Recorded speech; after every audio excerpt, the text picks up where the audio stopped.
Hi, and welcome to the Selling in the Motor Trade podcast in association with CarWow, the online car-changing destination. Together, we share tips and ideas on how to sell more cars, improve your service department, and generally put more profit into your department, dealership, or dealer group. I'm your host, Simon Bowkett, or some of you might already know me as Skippy. Firstly, I just want to say thank you for taking the time to listen to this podcast.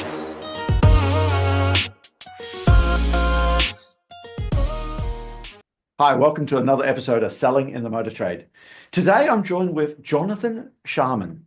Now, I first met Jonathan in a Peugeot dealership back in 2000, and I think it was 2 or 3. We were just having a conversation trying to work out when it was, but it made me feel very old. Okay, so maybe Jonathan will tell us exactly when that was. And Jonathan is the managing director of AutoBi. And Jonathan's going to talk to us about a little bit about his background, what he's done, but we're going to put the world to right in the after-sales department and what you really need to be looking at 2025 to get the best out of your after-sales teams. So Jonathan, welcome aboard. Hi, Simon. Good to see you again after all those years. It was a long. Was it 2002, 2003? I think it'd have been 2003. Yeah, I'm just trying to think back. It's a bit of a haze there, if I'm honest. I was much younger, clearly. But I'm going to say 2003. Fair enough then. It's one of these things that I know Jonathan's brother. And Jonathan's brother said, oh, Jonathan knows you. He knows you as Skippy. And he started describing who Jonathan was. He worked in a BMW dealership. I had in my mind, we've never done any training for BMW. I don't know which BMW dealership it is. Okay, well, actually, Sean Kelly, we do training for Sean Kelly and Vines Group, but he didn't work down there. And it's only when we spoke to Jonathan recently, he said, no, it was Robinson Day Peugeot. And it all just come flooding back to me. And you were the sales manager there? Yeah, so I joined, it was Robinson Day then, but it was still known as George Heath. It was that old warehouse on the Digbeth High Street in Birmingham. I joined there. I was working previously for Ilkeston Co-op Motor Group. I joined them as a training sales executive, which would have been 2001 in a very small Mazda dealer in Loughborough. And then my first sort of sales manager's job as a used car sales manager with Jason Chick and John Stewartson and the team at what was then George Heath, part of Robinson Day in Birmingham. And I hadn't been there too long when we met, actually. It was a lot of sales process training. And I had a team of 4 salespeople. We were doing about 100 cars a month. And we were doing some, the good old Foursquare and closing techniques and all that kind of stuff. Oh, good stuff. So tell me, how did you get started in the motor trade? What was your background before cars, or was it straight from school? I'm not sure whether I should say this. I think it's slightly worse than traffic wardens. I was a door-to-door salesperson, Simon. See, that doesn't bother me at all. What industry? What were you selling? I was selling cable and broadband. It was NTL in Derby. But what you would have learned there, resilience, keep going, measure the activity. You would have learned all of that right from the beginning, I'm imagining. Oh, yeah. It was a real eye-opener. I was 18, 19 years old. Mm-hmm. I'd had a choice of staying at university or venturing out into the big, brave world. And I, rightly or wrongly, chose to venture out into the big, brave world. And got a job with NTL as they were then. We had a few days training in Manchester, and you were given this little Corsa automatic as your company car. Which, for somebody who was 19 then, having a little Corsa automatic was actually insured. Insured. You didn't have to pay for it. It's a shame it had NTL down the side, but there we go. And off you went with your little pad and started knocking on doors trying to sell. And I can remember, some days, there was one day where I knocked on 10 doors and did 8 deals. Wow. That's got to be rare in that world now. It was literally one after the other. It was a relatively new housing estate where they'd actually also just put it in, so that kind of probably did help a little bit. Yeah, don't tell anyone else that bit. But then there were plenty of days where you'd knock 100 doors because that was your target every day. Knock 100 doors, and it'd be 8 o'clock, 9 o'clock at night. the two or three appointments that you'd set up, you'd go back and husband says no, or they'd just gone out, or you could see the lights were on, you could hear the TV, but nobody's coming to the door. And it's pouring with rain or blazing with sun Yeah. or snow coming in from the side. So yeah, it did really galvanize. But Okay. I'd done it for about 18 months, maybe not quite that many, 15, 18 months. And you get a bit sort of bored of it. And I picked up the Loughborough Echo on the way home. Uh, Can I ask a question, Jonathan? When you're doing the door knocking, and the reason why I say I wouldn't have an issue with that at all, I've spoken to lots of salespeople over the years that started in some sort of door-to-door selling, and they really learnt activity. Get the activity right, and the results look after themselves there. Is there anything else you learnt on the door knocking that is relevant now to starting AutoBi and the motor trade? That I think that activity piece is probably really the most important thing. We have a sales process, Mhm. be it in after sales or be it in sales, which is actually it's a bizarre process because it's going to fail more than it works. Yes, yeah, But that's the reality of the situation. You say to somebody, look, you're going to close about 25, 30%. So 7 out of 10 times the process isn't going to work. If you started manufacturing crisps or cars, but 7 out of 10 times it didn't work, it's not going to be the process that you adopt, is it? yeah, But I think that example of, look, I knocked on 10 doors and did 8 deals, you never know which yeah. 10 doors are going to deal. Mhm. But you had to believe that I'm going to knock those doors. And as long as I put in the activity and I keep doing it and I do it consistently and I do it well, the result will come. Yeah, yeah, you have to.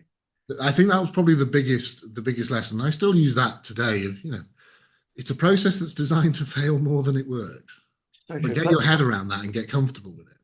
Yeah, and if you did it for 18 months, listen, I understand why you didn't do it for the rest of your life, but I listen to lots of podcasts, as you can imagine, and Stephen Bartlett regularly, the Diary of a CEO, says people starting out from school go and work in some sort of call center or some sort of direct sales or some sort of door knocking because you'll learn so much from there. And it's the old phrase, some will, some won't. So what? Next. Yes, I mean that's so true. So I understand you gave up and went from there into selling cars. Is that right? I did. Yes. So I think it had been a particular tough day. I'd always been interested in cars. I think everybody that comes into the motor trade probably says the same thing. I probably don't share that same enthusiasm today, but I tried a couple of times to get into the industry, and only at that point I'd only been selling maybe 6, 12 months, and was still only 19, 20 years old, and going through the usual process of sending off your CV and whatever, and it wasn't working. Not really getting any interviews. Where I was getting interviews, there was far more experienced people than I. So I picked up the Loughborough Echo on the way home one day. The jobs page. It was a Thursday afternoon when the jobs were in, and they were advertising for a sales exec at Ilkeston Co-op Mazda, which happened to be literally around the corner from where I was living in Loughborough at the time. I thought, just go in. You're Mm. used to knocking doors. And the guy was a guy called Andy Vasilevskis. Not sure if you've ever heard of him. No. His name was on the job ad, and I literally walked into the dealership and said, "Can I see Andy Vasilevskis, please?" That's his calling. Kind of had to get past the service advisor, Yeah. and got past the service advisor. Andy came out and said, "Can I help you?" And I said, "Yeah, I'm here to fill your sales exec position." And that was literally the opening line. We sat down, had a chat, and he gave me a call. I think the Monday or the Tuesday later, and a week or two later, I was selling cars. You just don't hear of that anymore, do you?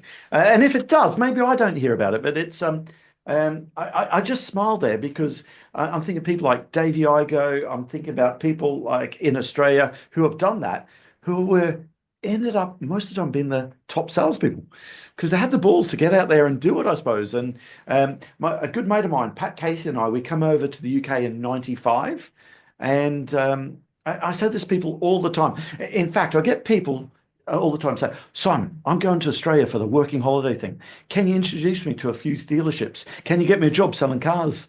I say, very easy. Okay, go and put a suit on, get a CV, start at one end of the Parramatta Road in Sydney, if that's where you're going to be. And I promise you, by the time you get to the other end, you'll find two or three different places that but I don't know if it happens enough anymore, Jonathan. Um, I can't say that once I sort of progressed into the management, I can't say that I remember too many people yeah, who kind of showed up at the door. Um, a few more that will kind of maybe do it from behind the phone, perhaps a little bit more comfortable yeah, with that. maybe it's Um, rose-tinted glasses I'm going through now too. yeah, So started there at the Mazda dealership. at a Mazda dealer in the Okay. days of the 121 and the 323. I mean, the 121 was a Ford Fiesta with a slightly Mm. different badge on the back. Um, and the RX-8 was coming around, um, kind of the pinnacle product of Mazda, the new rotary engine.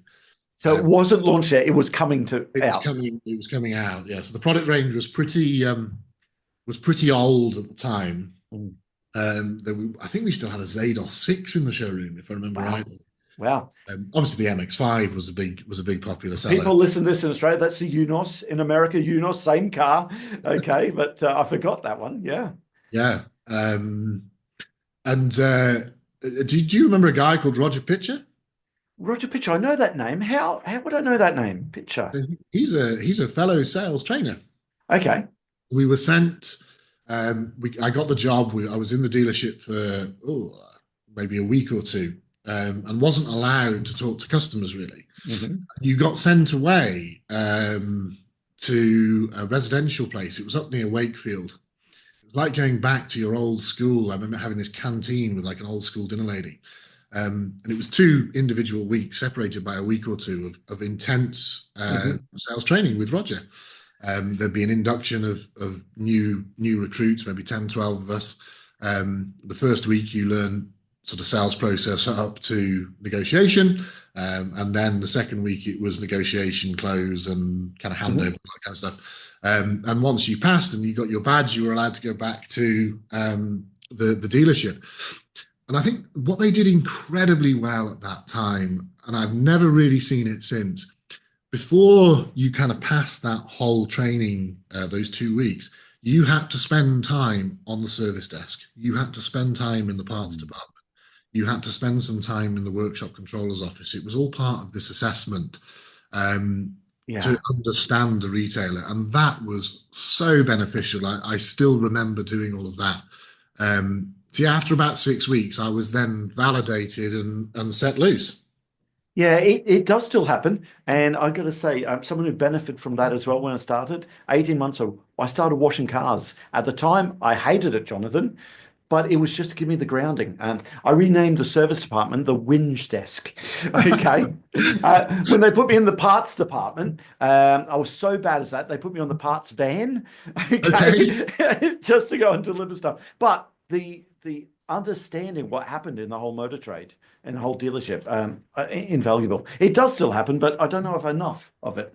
Um, it definitely should happen. Hmm. It was a really valuable experience. So selling cars then, progressing into.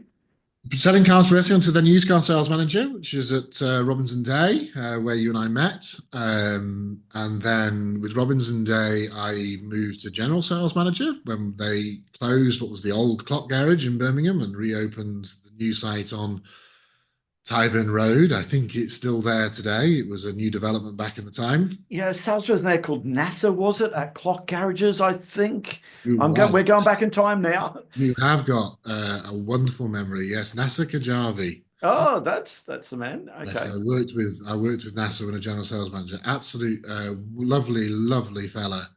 Was an amazing salesperson. Had so many customers who would just come back to him time and time again.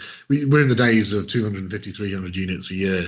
Um, very clever, very skilled guy. Um, so I spent a long time with Robinson Day, to be honest, Simon. I went from used car sales manager to general sales manager at Birmingham North, and then went up to the Northeast, Newcastle and Gateshead, as branch manager and dealer principal at Gateshead. And then in a sort of round of cutbacks, which was kind of unfortunate because I'd been with them for about 9 years, I think. took voluntary redundancy and went and spent some time still with the Peugeot brand, but with Evans Halshaw. Hmm.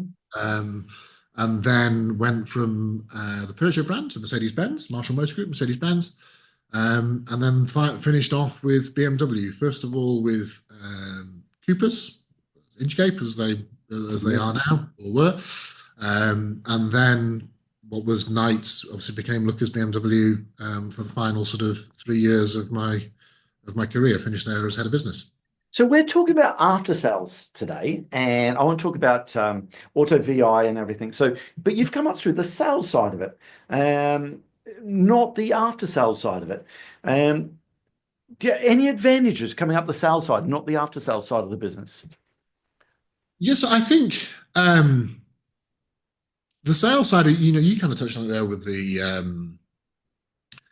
door-to-door selling. The sales side teach you the resilience, the reliance on Mhm. process, the focus on trying to follow in everything through to a conclusion.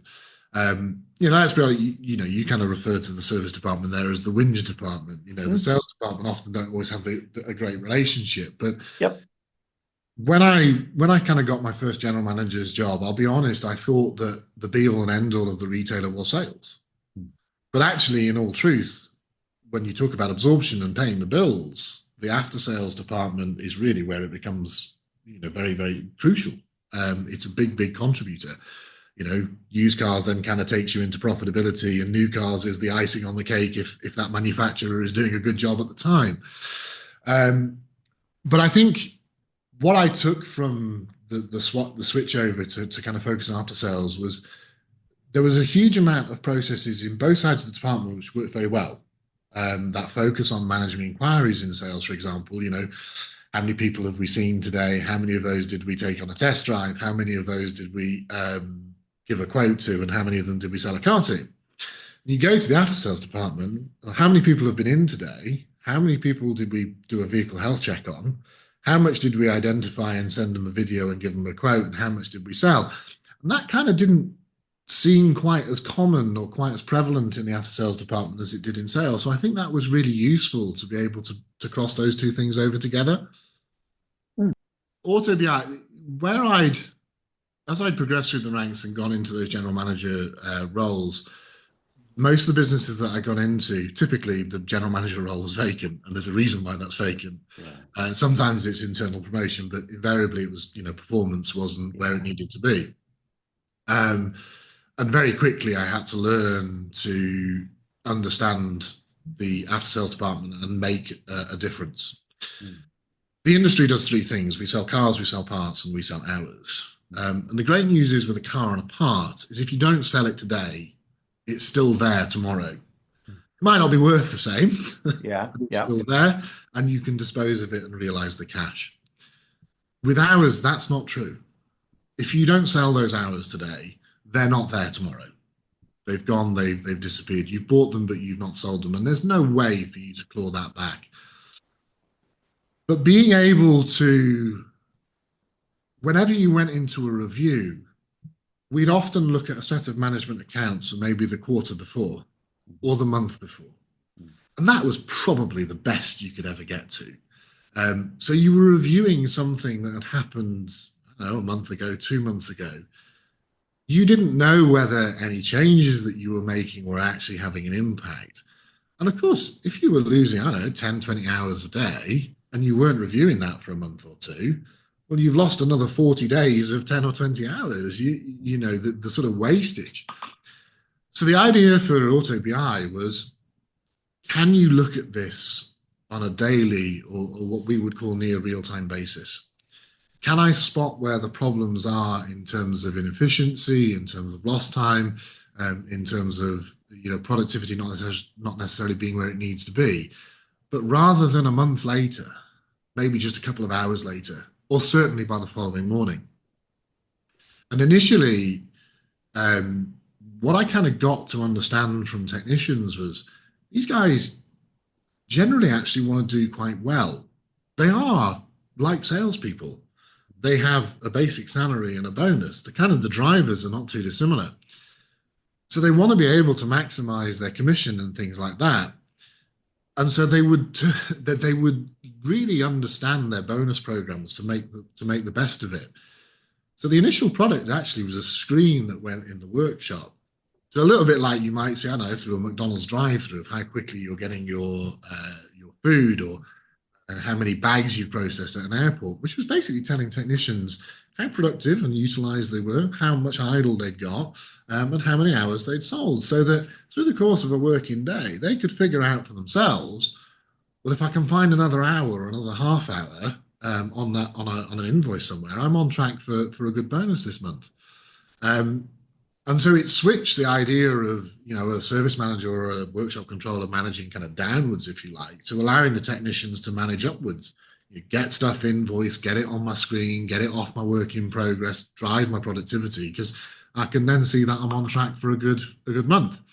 And that's where the initial product came from. That's what it was. It was a screen in the workshop to allow the technicians, kind of in exactly the same way, I guess, as the old deal boards in the sales office, Yeah. of all the cars that you sold. Yeah. That was the idea. Um, and in 2020, kind of while I was still working in dealerships, we piloted with a couple of customers who are still with us actually, this idea of putting these screens in. And of course, the screens went in. It proved incredibly valuable for the technicians. You always knew if there was a problem, because if a screen stopped working, you could guarantee that somebody would be on to you within about 10 minutes, and yeah, that was it. And of course, from there, what then happened was, we love the technicians. Can we put this across the entire department, which is where essentially the AutoBi hub, as we call it, what with the product that we have today, was born from. So give me some ideas, some advice, if this is right, for someone who starts off as a head of business, a general manager. They come up the sales side of it. They get introduced to this department that they don't know a lot about. What advice do you have? Because you went through that transition. What would you start looking at? What advice do you have for that, the first time general manager? I think the first thing I would say is get comfortable with being uncomfortable. Hmm. Um, there's going to be a whole bunch of people whose technical knowledge of how these things work, these our technicians, our workshop controllers, our service advisors, these guys have got a wealth of knowledge. Um, I maintain that probably one of the worst roles in a car retailer today is that of service advisor. Mhm. Because let's be honest, you're only ever really delivering kind of average news. Your car, At best. at Yeah. best, your cars come in. There's no work needed to be done, but you're still only a few hundred quid for and Yep. you're going to pick your car up from the car park, and the only thing that you see is it's kind of a bit cleaner than it was when I brought it in this morning. A whole Yep. bunch has happened that you can't see. Of course, the thing's broken down when you're on the way to a wedding and all that kind of stuff. But it is the kind of the worst job. So really make friends with these people. They are the custodians of what's going on in your retailer. These are the people who are going to make sure your customers are coming back time and time and time again. But Jonathan, isn't that the key? My first service manager said, Simon, remember, car salespeople only sell the first car. When you're a service advisor, we sell the second, the third, the fourth car. And it's so true. It's still true today as it was back in 90 when I started. Absolutely. I think it is kind of, I don't want to say the most underappreciated. That's probably the wrong Mm. wording, but it is I think the trickiest role in the business still today, and is vital for customer satisfaction and retention. Yeah. Um, I think as well, you need to. At first, I was trying to manage things a little bit from a distance. Hmm. Actually, from an after sales perspective, I got so much more understanding by sitting with a service advisor, and then when that customer checked in, holding on to that job card and walking Mm. right the way through the business, the Yeah. process of that car every day, and watching and understanding and trying to learn. The old mantra is, Simon, isn't it? Seek to understand, then be understood. And I think that was really important. When you come from the sales background, you don't necessarily understand just how many links in the chain there are from customer dropping off to picking up again. And this is a long time ago. Even today, it's much more complicated with Mm. different ways to pay and Mhm. different offerings and all that kind of stuff. So I think that you have to get a real in-depth knowledge. That's not to say you need to be an expert in how to fix a car. The great news is you're paying a bunch of guys and girls in the workshop to do that for you. But understand their challenges, their journeys, their frustrations. And look, these people are going to make you a lot of money if they're happy and know what's expected of them. Mm. Yeah, that is good advice. Go and sit there with a service advisor and follow it all the way through. I just really like that. Now, Yeah. again, we have lots of service managers, dealer principals, general managers, heads of businesses will be listening to this and thinking, okay, 2025, my after sales department, we need to get the best out of it. What's your predictions for 2025 in after sales? Is it going to be nice and easy and steady? Is it going to be hard work? I think actually there was a report released yesterday from the Motor Ombudsman, I think, that referred to 2025 as a bit of a perfect storm. Mm. And that report, I think, really resonated with me and probably would, form my view of what 2025 looks like. We're a post-COVID world. It seems a long time ago, but probably isn't in the memories of most of us. Um, where there's been a shortage of stock, there's been a shortage of cars, there was a shortage of technician and skill. Mhm. That's driven over the last couple of years, I think, probably the most significant rise in technician wages, um, coupled with some guys do this really well, some groups do it really well, others not so much around the apprentice side of things. It's not necessarily had as much focus as it should have done. So you've got a skills shortage. Mm. We've got the transition to EV Mhm. from ICE, all taking place over the last couple of years. We're So losing a lot of revenue going to EV from ICE. absolutely, and our technician costs have started to rise. Hmm. If you want to retain those good technicians, you're having to pay, I think, probably far more than ever you would. I couldn't tell you the percentages, so I don't deal with it too much. But from what I talked about of our customers, they are seeing that lots of independent repairers and lots of other groups, really pushing those basic salaries and pushing those bonuses. That's Uh, before we take into account NI in the UK is. And then, of course, you have the national insurance rises, you have the taxation rises. We have an energy costs which are higher than they've ever been, and of course, it doesn't take a genius to work out when you walk into a workshop with heating and lighting and ramps and everything else. That's a very expensive thing to operate and run. And I think looking the outlook for 2025 is that consumer confidence will be more depressed. It will be lower. People maybe not repairing their cars or having their cars repaired as often as they should.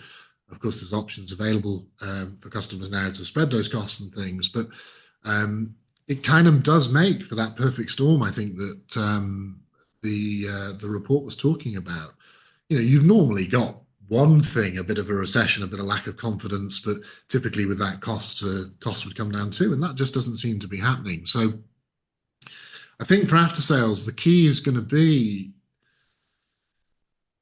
you, Andy, who I first started with. He had two great phrases which still stick with me. There's two ways of making money was the first thing he would say. You sell more and you Mhm. spend less doing it, which I Yep. think is really good. But he'd then also bracket that with, but you can't cut your way to making £1 million, Mm. Yeah. which I thought was really valuable. Um, you have to control costs, you have to be aware of cost, but just getting rid of it doesn't necessarily deliver the returns that you need. So I think for anybody wanting to run a successful after sales department in 2025, it's going to be lots of little things that you can shift a little bit to drive that profitability and to combat some of that headwind coming from cost and national insurance and lack of confidence. Great motor trader, Bill Tilsley, ran for many years the Smythe's organisation's RRG group. And Bill Tilsley always said, Simon, there's only so much the broom handle you can cut off before you stop the man sweeping. And it's very similar to Andy's phrase there, isn't it? You can't cut your way to the million pounds. It's so true. So again, for 2025, you're a service manager in a dealership. What would you start looking at now? Okay, where would you start focusing your attention? I think in terms of um, recruitment and training, or rather not necessarily recruitment and training, but retention Mm. team becomes very important. Invest in the people in terms of the training that's available, invest in the people in terms of, the skills and resources that they need to be able to do their job. We talked about then get comfortable with being uncomfortable, wander around, know and understand your technicians and help them understand the challenges of the day. You're all in it together. Mm. I think that's, you've got to try and hold on to the resource that you've got.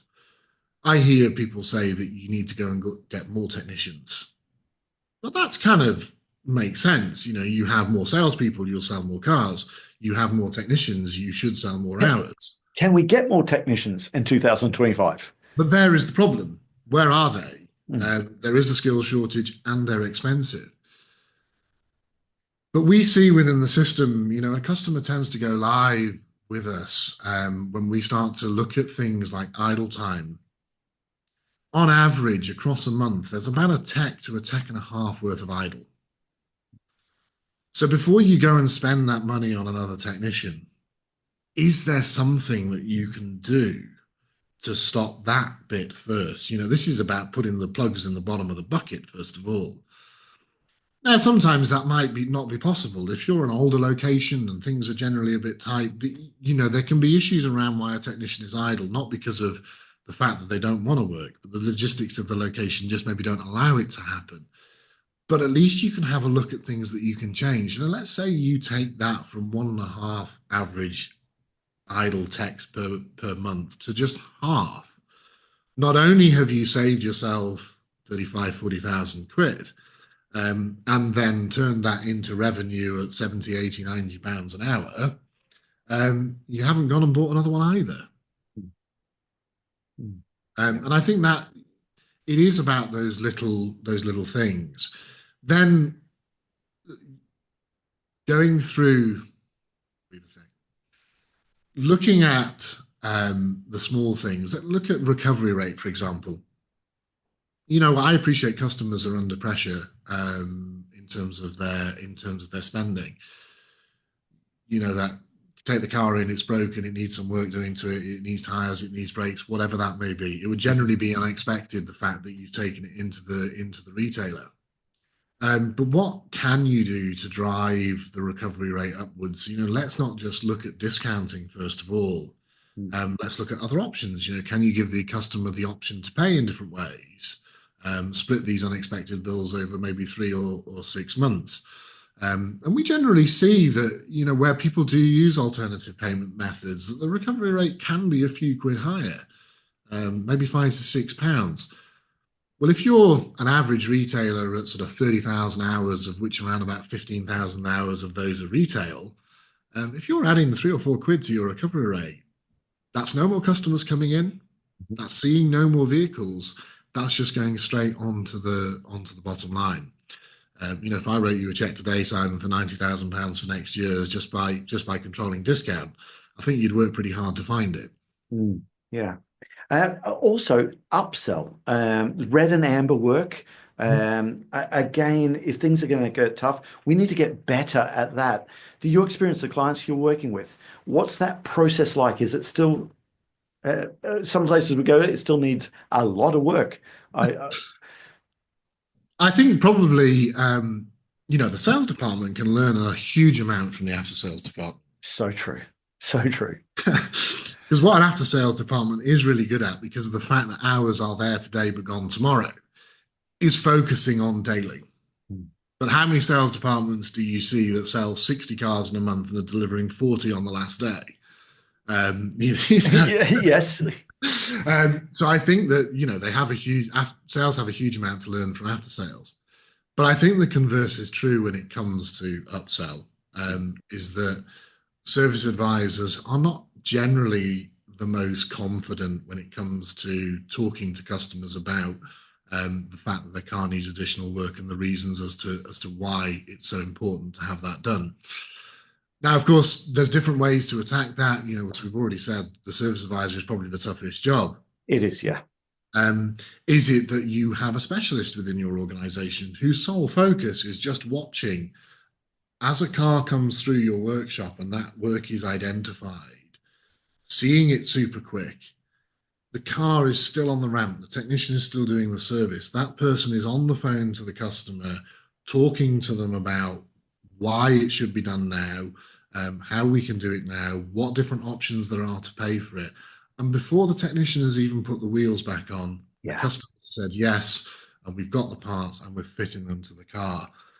That then really becomes a very, I think from a customer satisfaction point of view, the customer thinks it's amazing. They haven't got to wait. It's all from a technician perspective, it's efficient. I'm not putting a car outside and bringing it back in. The time that takes, that's where your efficiency goes. They've got to sell it when it's on the ramp. Okay, getting it back in, it just doesn't happen. We often say that the most perishable item in any car dealership is red work. If you don't get red work done now, it's going to the independents. They're not Yeah. coming back in to do it. And something I'm seeing all the time is these vehicle health checks, when they have to be done first thing in the morning. There's nothing worse than a poor service advisor finally gets the vehicle health check for the customer at 2 o'clock, 3 o'clock in the afternoon. And it needs tires, it needs brakes, the air conditioning needs to be serviced. Okay, all the stuff that needs to be done. It just can't be done. We've got to get that vehicle health check. In some of the places we work with, are brilliant, absolutely. But some of them, it's got to be done early on there. I mean, we have a number of our customers have those, what we call the VHC Today boards. Mm-hmm. Those VHC Todays show you, the amount of customers you've got coming in today who are retail and how many of them should be having a VHC. And it shows you the time that the car went into the workshop. So every 5 or 10 minutes, you can glance up at that board and go, we've still, it's 12 o'clock and we've still not had 3 cars in or 4 cars in or whatever the number might be to do the VHC. Yeah. So very quickly, I'm going to reorganize that workshop board and make sure those 3 or 4 cars are next into the workshop when somebody's back off their lunch or whatever or what have you. I think it's just putting that information in front of people so that you're walking past to pick up something from the parts department or drop off a set of keys and you go, we need to get that car in the workshop. Whereas perhaps if the information is a little bit more buried in your dealer management system or in some of these systems, they have great management information, but that ability to respond within a few minutes becomes really important. And I think that's where these things become very, very valuable indeed. Yeah.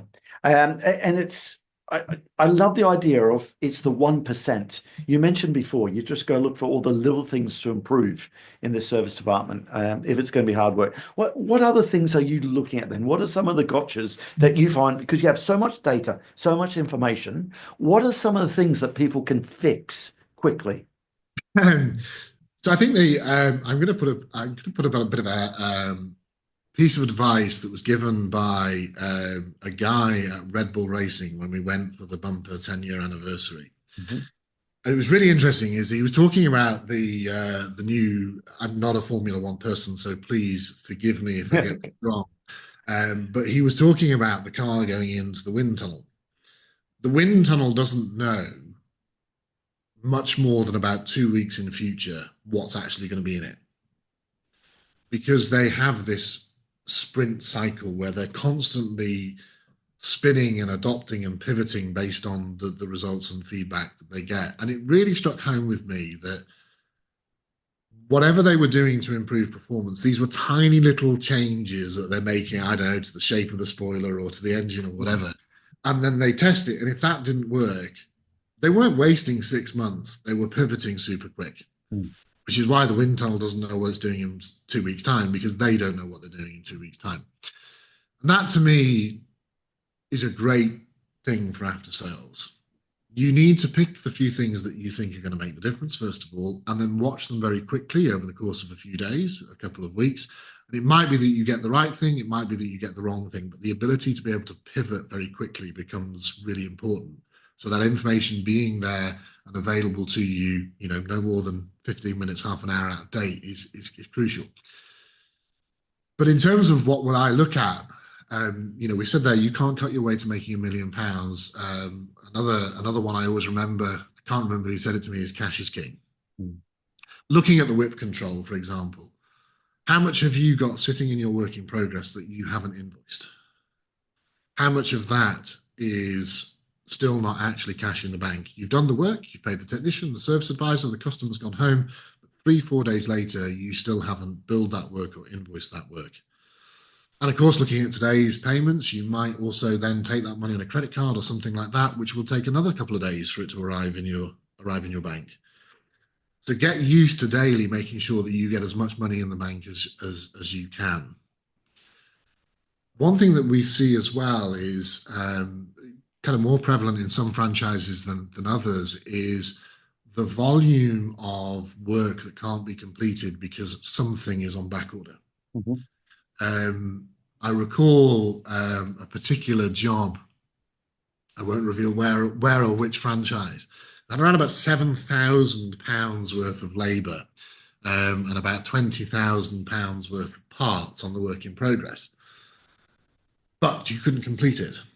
And you couldn't complete it because they didn't have 2 bolts. Those 2 bolts cost about £7. I think they were £3.50 each. They're obviously very special bolts, Mm-hmm. but they didn't have them.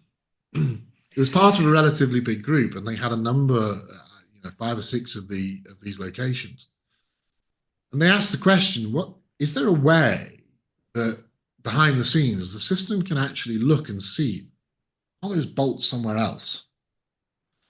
Because we might have ordered them and them not be used." That's a good question. Let's have a look.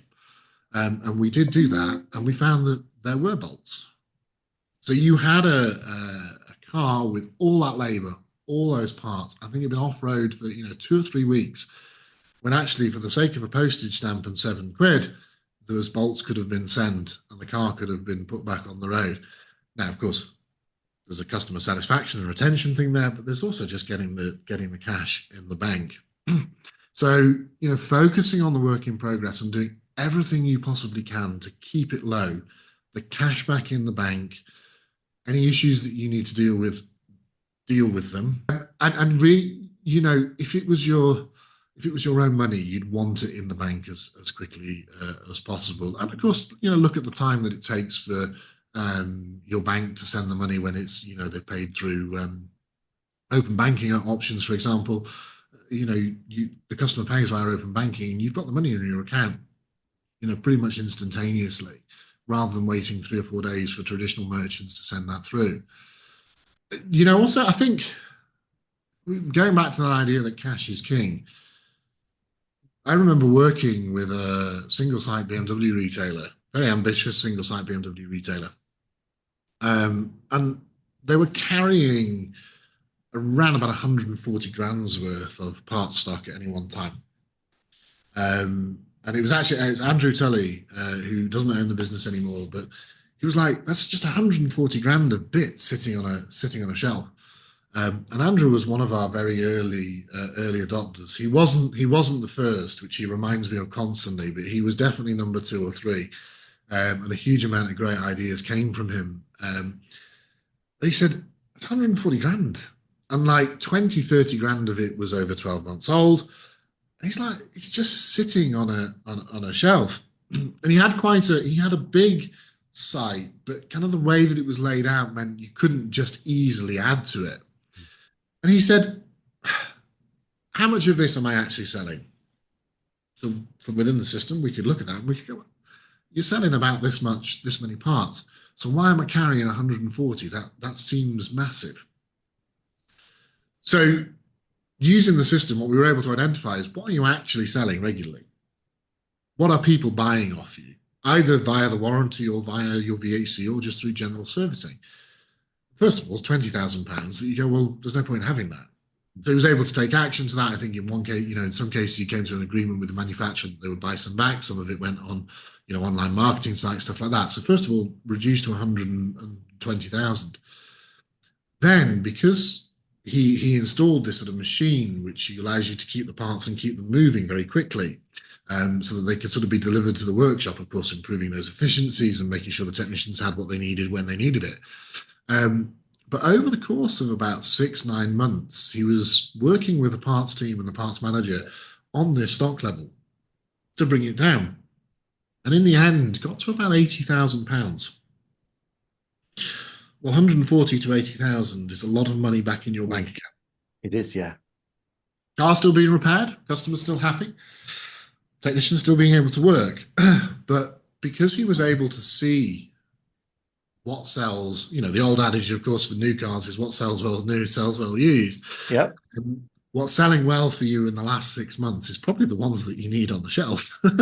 If you haven't moved it for 12, 24 months, you probably don't need to order any more of those. But if you were kind of to do that in the system, it would take a parts manager quite a long time to sit in a management system and work all that out.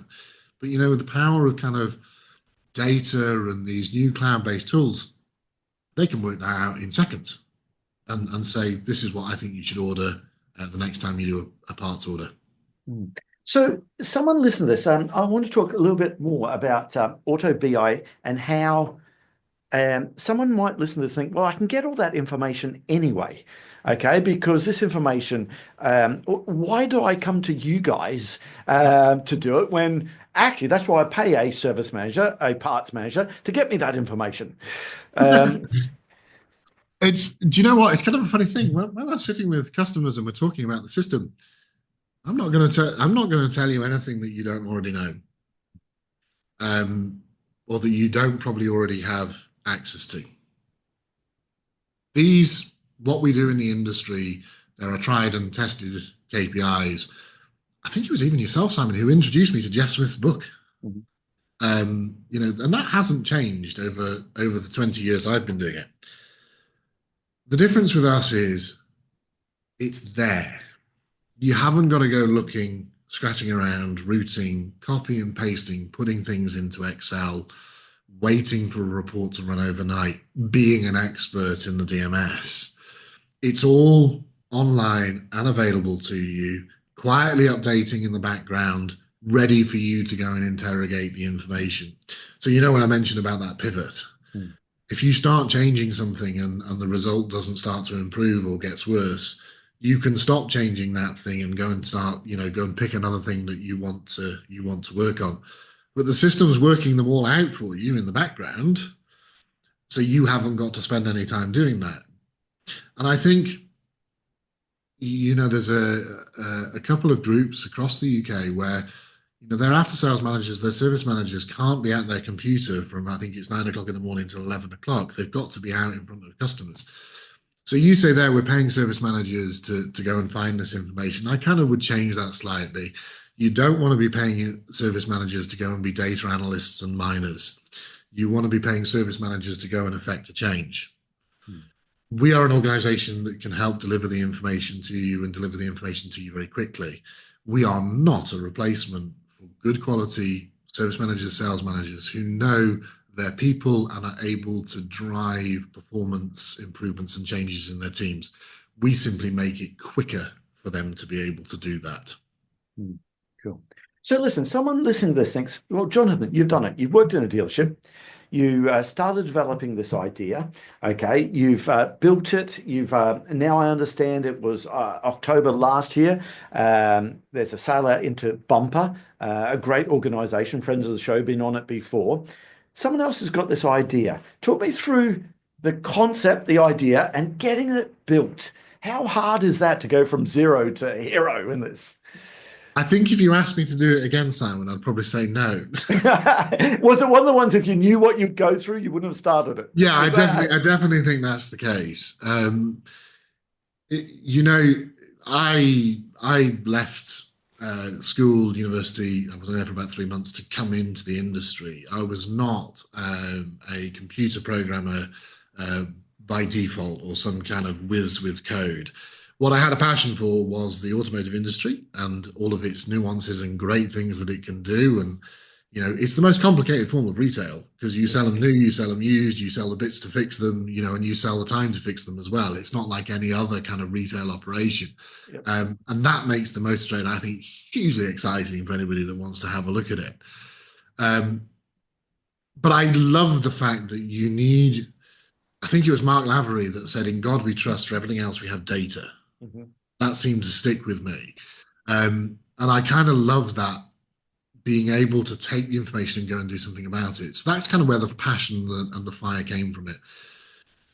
I'll be honest, from sort of 2019 to kind of 2021 when we were designing the initial product. So I met my then business partners who subsequently exited as part of the acquisition, Mick, Paul, and Joe.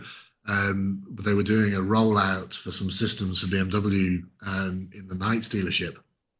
And I think all of us would say we've got the scars. On the face of it, it looks quite easy. But genuinely, it's not that easy. Over the last 5 years, we've garnered the experience and probably a lot of the scars to help people, and that's really where we want to really work with retailers.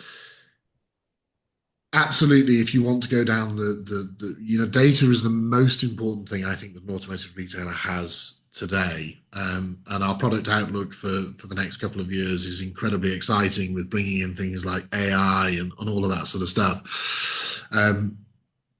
But if you, as an automotive retailer, if you want to be able to start to harness that data today and start making changes today, if you don't have anything at all, that journey is going to be quite long and painful, because it requires a lot of technical skill. And I think, you said it there, I have worked in the industry and then learned how to be a data person. So the great news is, when we're talking about recovery rate or WIP or idle time or used car stock or whatever, I know what we're talking about.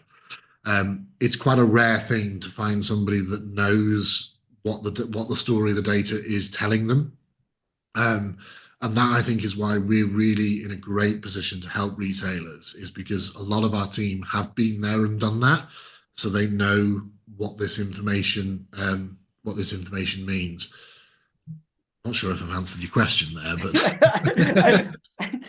kind of not. I was thinking about, if it's something else, they want to start their own business, their used car operation, a training company, a recruitment company. You've gone from the security of working for great businesses. yeah, Someone sitting there, listeners, because this goes out to lots of people who are senior managers, investors, people in business, but lots of managers listen to this and think, hey, I want to do this. I want to row my own boat. Would you recommend that again or not? Not necessarily a competitor to you, Jonathan.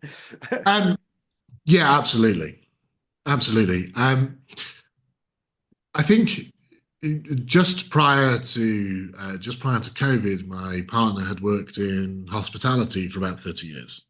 Running restaurants and hotels, which, as anyone listening to this will know, is probably even worse than being a service advisor in a car dealership. I think so. However, the passion was gardening. So I decided I want to be a gardener. And so literally just before COVID, finished the September before in hospitality, was booked onto a course, ready to start in February the following year to go and learn to be a gardener. Because February was fine, March comes along, the world shuts down, and learn to be a gardener. Being out of hospitality is the right time to do it, to be fair. Yeah, true enough. That was probably quite fortuitous. But learn to be a gardener online. But of course, I had a huge passion for it. It was kind of the thing that that my partner had always done. And leaving a good job, and you've got a mortgage and all that kind of stuff, it's a risk, but it's a risk that paid off, and is infinitely happier today in what they're working full time in a show garden, looking after guests and visitors, not too far from us, showing people around. People would say to me, "Why do you want to leave head of business at a BMW retailer? You've got the car, you've got the premises, you've got all the nice bits and pieces that go along with it." And I did listen to a lot of those people. Oh, yeah, you're right. Yeah, it is a risk. Yeah. And then a friend of mine, we were chatting at some friends, or we'd met somewhere for something. And a friend of mine, Donna, turned around and said, just remember that all of these people have the autonomy to give you information, but no accountability for it. Mm. So it's all great advice, but ultimately you're the one that lives and dies by it. And I think, Steve Jobs said, do what you love and do it every day. And coupled with that, I think if you love what you do, brave it, try it. What's the worst? It could go wrong. Mm-hmm. The initial, I thought we'd be a small company that looked after a few screens and some retailers that just helped a small number of people deliver a slightly increased performance. We are a country mile away from that today, and the future looks incredibly bright. Try it. If you love it, it'll all work out. Yeah, that's great advice. Great advice. Jonathan, really enjoyed that. What's the best way people can reach out to you? So probably, first of all, via our website, which is www.autobi.co.uk, or through LinkedIn, the AutoBi page. Send us a message on there. And one of the team will be, or you can actually email hello@autobi.co.uk. That gets instantly picked up and somebody will reach out and get in touch with you. Perfect. Listen, thank you very much for that. Really appreciate it. Thanks, Simon. A pleasure to see you again. That just leaves me to say that all details of this episode and other episodes on the selling in the motor trade can be found on our website, simcotraining.co.uk. Go there to get a copy of our book, Words That Sell Cars. Go there to sign up to a free trial of our Sales Fitness online sales training program. Easiest way to get hold of me is Simon Bowkett through LinkedIn. Thank you.